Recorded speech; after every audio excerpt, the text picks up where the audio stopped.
Assalamualaikum warahmatullahi wabarakatuh. Perkenalkan, nama saya Ika Puspita. Saya dari kelas 11 OTKP 1. Di sini saya akan membahas tentang kinerja karyawan di era pandemi. Yang akan kita bahas itu yang pertama ada pengertian kinerja karyawan, yang kedua ada faktor yang mempengaruhi kinerja karyawan, yang ketiga ada bagaimana cara meningkatkan kinerja karyawan di era pandemi, dan yang terakhir ada bagaimana penilaian kinerja karyawan di era pandemi. Oke, akan kita bahas satu persatu. Mula-mula kalian tuh harus tahu dulu apa itu pengertian dari kinerja karyawan. Kinerja karyawan adalah hasil secara kualitas dan kuantitas yang dicapai oleh seorang pegawai dalam melaksanakan tugasnya sesuai dengan tanggung jawab yang diberikan kepadanya. Yang kedua, ada faktor yang mempengaruhi kinerja karyawan.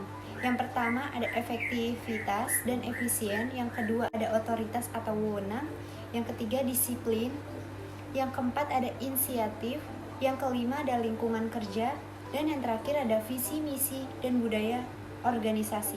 Pasti di era pandemi ini kita disuruh bekerja di rumah saja. Nah, aku bakal kasih tahu tips ke kalian tentang cara meningkatkan kinerja karyawan di era pandemi. Yang pertama, ada memberi tujuan dan fungsi yang jelas. Yang kedua, memberikan training atau pelatihan. Yang ketiga, memberikan kepercayaan kepada pegawai. Dan yang keempat, ada memberikan insentif berupa pujian, review, atau bonus kepada karyawan agar mereka tetap semangat dalam menjalani tugas.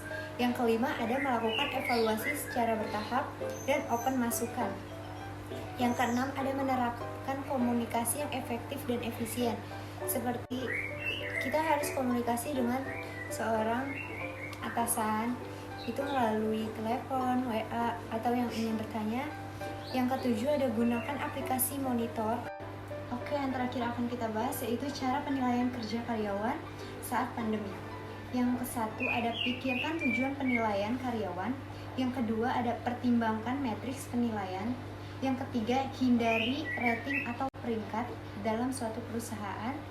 Yang ketiga ada minta karyawan untuk evaluasi performa diri. Yang keempat ada kumpulkan berbagai perspektif seperti apakah karyawan tersebut efektif dalam berkomunikasi saat work from home. Yang terakhir ada anggota tim yang menilai dirinya sendiri. Sekian dari saya, kurang lebihnya saya mohon maaf. Wassalamualaikum warahmatullahi wabarakatuh.